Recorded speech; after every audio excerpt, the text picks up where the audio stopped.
Dirt Trax is sponsored by Can-Am. The ride says it all. Polaris, the world leader in off-road innovation. And by Yamaha. Conquer Outdoors.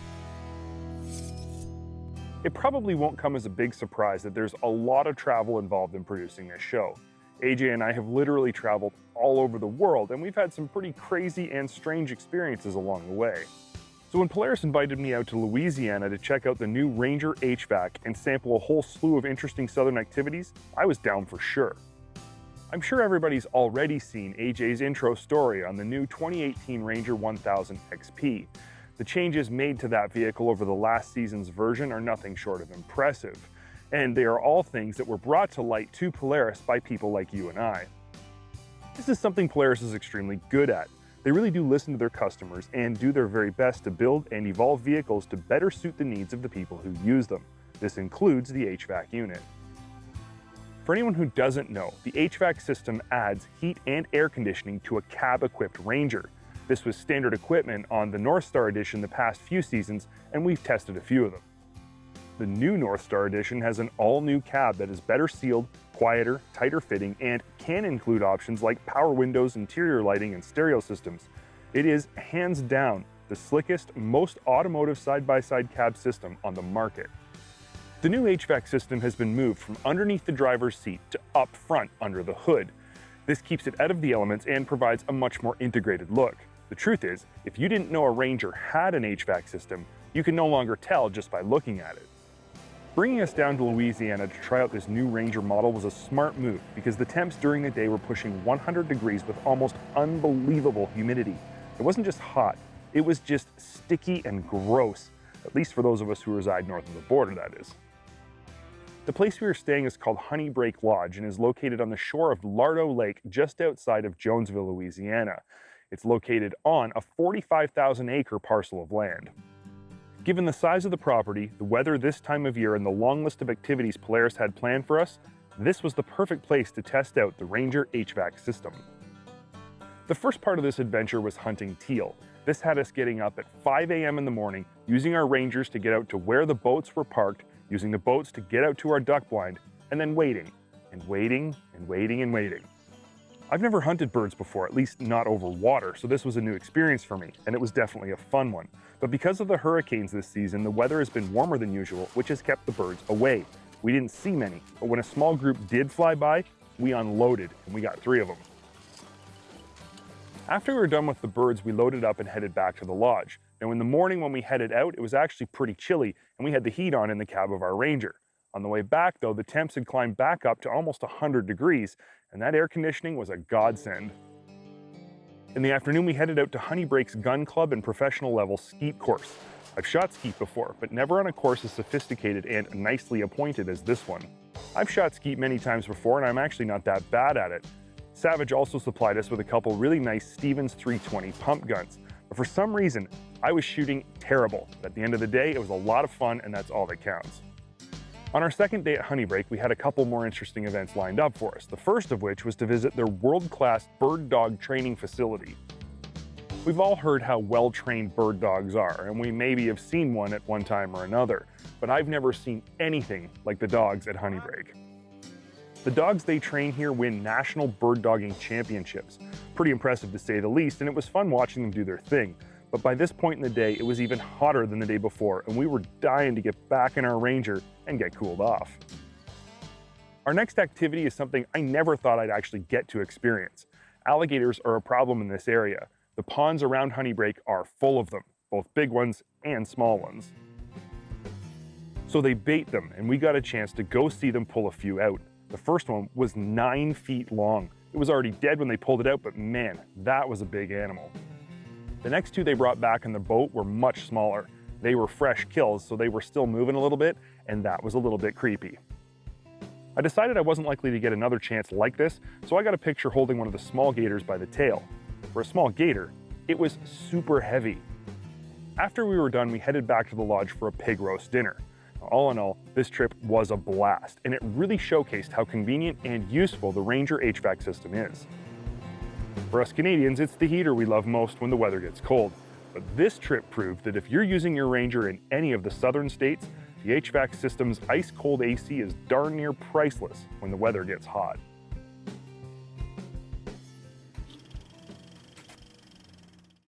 Dirt Trax is sponsored by Princess Auto, a unique world of equipment, tools, and more. I gotta say, Honda's 2017 Foreman Rubicon Deluxe is one nice-looking ATV. It's got really aggressive lines, but more importantly, it has a long list of features that comes close to rivaling any other company's 500 class 4x4. But we all want to know just how good is Honda's newest mid-bore ATV? Is it any better than the last version of their Rubicon? Today we're going to take a closer look at Honda's top-of-the-line DCT EPS Deluxe model Rubicon, and hopefully by the end of it all, we'll have answered all of your questions and of course all of mine. First up, let's address the biggest change this model saw when it was unveiled in 2015, its looks. This Rubicon is sexy. Angular fenders, aggressive headlight pod, I love the flat black paint job. This is a top-of-the-line looking ATV. If this is the new style direction Honda will be taking for all the rest of their lineup, we're in for good things in the future. But of course, as we all know, it's what's underneath the plastic that counts most. This Rubicon is powered by Honda's 475cc single-cylinder overhead valve motor. In the grand scheme of things, this is a pretty low-tech motor, especially coming from a company like Honda. But what it lacks in flash, it more than makes up for in durability. It outputs an unimpressive 29 claimed horsepower, and to put that in perspective, Polaris' Sportsman 450 puts out 33 horsepower. In the 500 class, which is where Honda has positioned this vehicle, it sits at the very bottom of the heap in terms of power. Torque, on the other hand, is excellent. This motor feels bigger than it is on the bottom end, and this is truly its saving grace. Honda's DCT tranny, on the other hand, is pretty complex. DCT stands for dual clutch transmission. Without getting into the nitty-gritty of how it works, let's just say it shifts electronically and it's smooth as butter. Honda's DCT transmission has two modes. First, there's auto, which makes sense because it does all the work and all the thinking for you, including deciding what gear you should be in. All you have to do is push the throttle. But the other option isn't manual, it's called ESP, which leads you to believe it might actually know what you're thinking. But in truth, ESP stands for Electronic Shift Program, which simply translates into electronic thumb shifting for short. Right up front, I gotta say, if you're an aggressive rider, the auto setting does not work.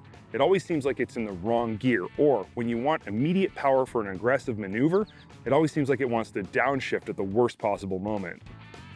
If you ride aggressively, use the ESP mode. It shifts accurately and smoothly, and after a short amount of time becomes second nature while you're riding.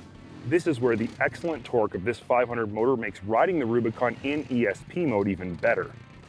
Is it as versatile even with multiple modes? No, but it's not terrible, especially when used in its element, which is for more mellow riding. Suspension-wise, the Foreman Rubicon is among the best riding ATVs Honda has ever built. Dual A-arm style suspension up front and out back provides 7.3 and 8.5 inches of travel and 9.4 inches of ground clearance. The front end rides quite smooth and seems to soak up pretty much anything you can throw at it. The rear end is pretty stiff in my opinion, and I'm a big guy. Softer compression settings and lighter springs out back would be a huge improvement. The deluxe version of the Foreman Rubicon comes standard with EPS and is well calibrated, though it doesn't feel speed sensitive. At trail speed, steering is light and feedback free, even in 4x4. Other things you get included with the deluxe model on top of DCT and EPS are style aluminum wheels, beautifully painted plastics, and red accented suspension bits and pieces. Storage inside the left front fender and under the rear rack are standard on all Rubicon models. A tiny gauge is nestled into a large-looking headlight pod on the handlebars, and I have to say, switchgear, while relatively well laid out, is cumbersome. Honda needs to move the headlight switches to the headlight pod so the left switch cluster can be made much smaller. The final thing that needs to be understood about the Foreman Rubicon 500 EPS DCT Deluxe is where it lines up inside the 500 class in terms of price. This is not a budget ATV. We know that the 5 to 600cc 4x4 ATV class is dominated by sales of lower cost units. This is an entry-level category. The vehicles that stand out most here are the ones that offer exceptional value. The Rubicon 500's price is really on the high side in this class. And with an underpowered motor and not including any other large extras that the others don't, it's really hanging its hat on Honda's legendary reliability and durability to even out the value factor. Is owning a Honda simply because it's a Honda and is supposed to last forever worth more money? Well, that's really up for you to decide. What we do know for sure is that Honda's reputation is well earned and deserved.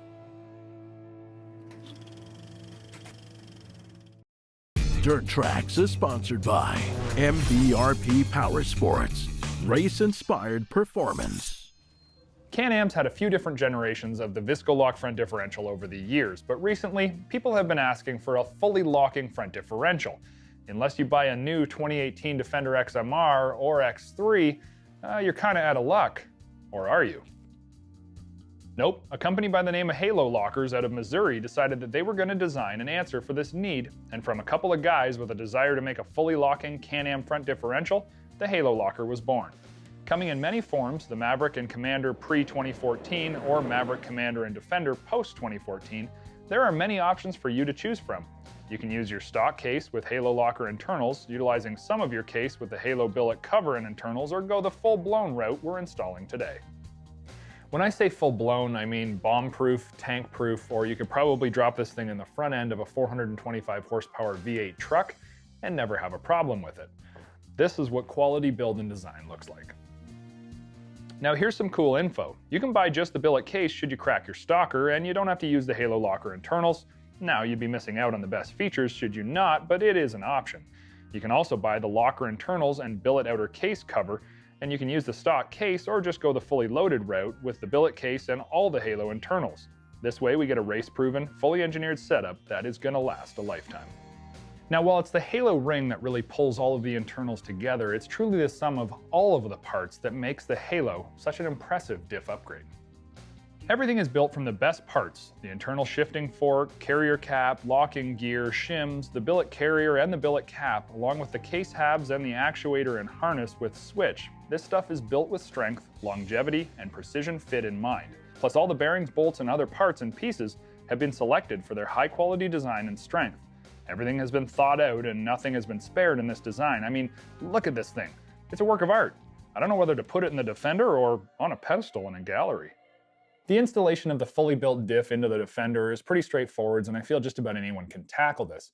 Now, should you be installing Halo internals into your stock diff, the Halo Locker website has tons of videos to show you how to do just that.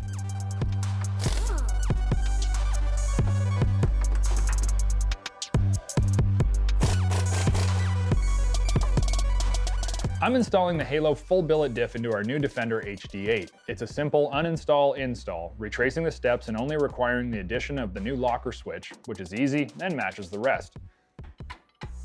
Now, one of the beauty parts about this swap at an early stage in your vehicle's life is the obvious benefit of a locking front diff, but also the value in selling your stock diff to recoup some of the cost to upgrade.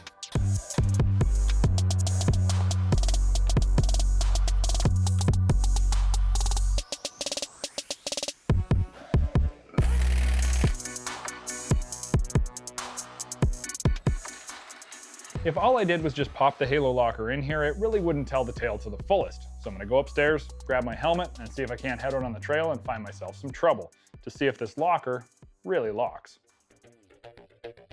Having a locking front differential means you don't have any hesitation and traction left to right. When you push the locker button, the actuator moves the shifting fork and engages the Halo ring into the locking gear. And then you have 100% four-wheel drive, no questions, period. The nice part about the whole design is the ability to still use the factory four-wheel drive button for an open differential, which engages the front drive shaft and allows power to go to the front differential. This lets all four wheels drive when the wheels are not obstructed, and works well trail riding as it'll slip back and forth and not increase the steering effort to any great degree. Then when things get really nasty, you flip the locker switch and voila, the front diff is 100% locked up, no slip. With the full billet Halo Locker installed, I know that I'm getting consistent power to all four wheels whenever it's locked up. I also know that I've got a bulletproof drivetrain that's ready for anything I'm gonna throw its way. Closed captioning of Dirt Trax is sponsored by Triton Trailer, built for adventure. It's difficult to decide which aspect of Yamaha's 2018 Wolverine X4 is the most important. the whole vehicle, or just the motor. The vehicle itself is all new, and it's definitely worth talking about. But we've all been waiting so long for Yamaha to release a new multi-cylinder engine in their ATV and side-by-side lines, and we're pretty excited about that. For today, I'll try to rein myself in and focus on the vehicle as a whole. Let's get started, because there's a lot to talk about. The Wolverine X4 is not just a stretched version of last year's Wolverine. It's a new unit from the ground up, and it's been built from day one as a convertible four-seater. With a relatively short 82.7-inch wheelbase and standard 60-inch width, the X4 is proportioned much more like a Honda Pioneer or Kawasaki Trax 4 than it is a Polaris General 4 or Can-Am Commander Max, and this is a very good thing. Four-seat vehicles are often so long they're hard to drive in the woods where there's trees, rocks, and mud. They often get hung up and are more of a nuisance. The X4 is shorter, has full-length steel skid plates, but still holds four, so you can pretty much go anywhere with your family in tow. Suspension-wise, the Wolverine rides on AA arms front and rear that produce 8.7 and 8.9 inches of travel. Front shocks are preload-only adjustable units with dual-rate springs that actually ride pretty well. They're plush, but not so much they bottom all the time. The rear shocks are SOX self-leveling units that are also wrapped in dual-rate springs. This is a really smart rear shock setup as it automatically compensates for passengers and gear without having to adjust anything. The rear of the Wolverine rides surprisingly plush, and while the travel numbers are on the low side, the ride is still pleasantly smooth. Other notable specs in relation to the chassis are a cargo bed capacity of 600 pounds and a towing capacity of 2,000 pounds via a standard 2-inch hitch receiver. I wouldn't say the interior of the Wolverine is particularly sporty. The seats are very upright, and the center of gravity of all the occupants is very high. Still, the seats are comfortable and there's adequate legroom for front occupants. The dash is nicely appointed with lots of storage, tilt steering, a nice looking gauge, and smooth center console mounted shifter. Our one complaint up front is these ultra-intrusive shoulder bolsters. Now I know they're designed to keep you in should something go wrong, but they, combined with the smaller door opening, make it really difficult to get in and out of the vehicle. And this problem is even more apparent in the back. The rear high back seats are decently comfortable, but in an effort to keep the wheelbase short, legroom was sacrificed. Also, the mid-chassis mounted engine protrudes into the back seat passenger's foot area, making it extremely cramped. Again, highly intrusive shoulder bolstering and a tiny door opening make getting in and out of the back seat an acrobatic act for anyone larger than a small child. Now let's talk about the bed of the Wolverine. Yamaha approached this feature differently than any other manufacturer, and it comes with its good and not so good points. First, the good. Even with the seats all the way back, there's a lot of cargo space both behind the seats and in between them. This is an area both the Pioneer and the Trax are definitely lacking. It's also nice to see a Wolverine with a single lever, latching and pivoting tailgate versus the pull-out divider system from the two-seat unit. The seat bases fold forward and the seat backs slide up to increase bed capacity by more than double. The system works, but I have to say it's not as slick and tight as what I'd usually expect from Yamaha. And because the seat tracks are in the bottom of the floor, you really wouldn't want to haul anything like sand or gravel that could get jammed in there. Now, finally, let's talk about the motor. Everyone's so excited about Yamaha's first multi-cylinder non-sport class motor, so let's take a look at some specs. First, it's an 847cc 8-valve parallel twin mated to Yamaha's tried and true Ultramatic CVT transmission. Yamaha makes no official horsepower claims, but according to US carb emissions testing data, it puts out 69 horsepower. That's nearly a 50% increase over Yamaha's 700 single at 47 horsepower. Yamaha has also included a 25-mile-an-hour speed limiting system called the Speed Key located under the hood. This is great technology for tour outfitters or for when you loan your vehicle to someone you're not 100% confident in. So how does this engine work? Well, it's interesting. On initial engagement, it actually feels quite soft, but as the revs begin to rise, it starts to feel a lot better. Power delivery once you're rolling is snappy. Bottom end is smooth, but not as strong as I'd expected. It's in the mid-range where this engine shines. It feels to us like Yamaha under-geared this vehicle to limit top speeds. Ours topped out at 50 miles an hour, but it wasn't limited to 50 miles an hour. That's simply as fast as it could go. I'm 100% sure this engine could pull a much taller gear ratio and therefore achieve much higher top speeds. Maybe an X4 R spec, who knows. The last thing we need to talk about is handling. And I have to say, I was very pleasantly surprised and impressed by the X4 both on the trail and on faster fire roads. The vehicle feels stable and planted, and the standard power steering system is perfectly tuned. Absolutely no complaints here. So there you go. That's our first real take on Yamaha's Wolverine X4. It has a lot going for it with that short wheelbase, excellent cargo capacity, and ability to carry 4 people. It has a few quirks, yes, and the engine is underutilized, but there's a lot of potential, and in our opinion, no question, the Wolverine is a solid contender in the 4-seat sport utility side-by-side class.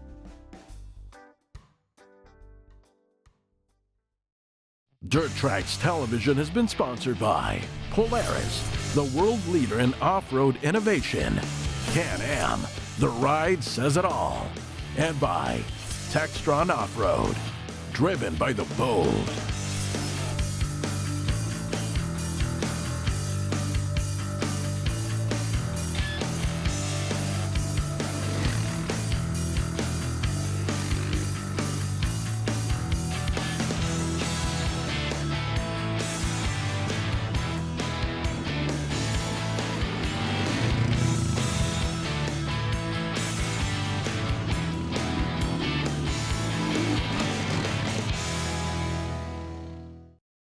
This segment is just the start for you.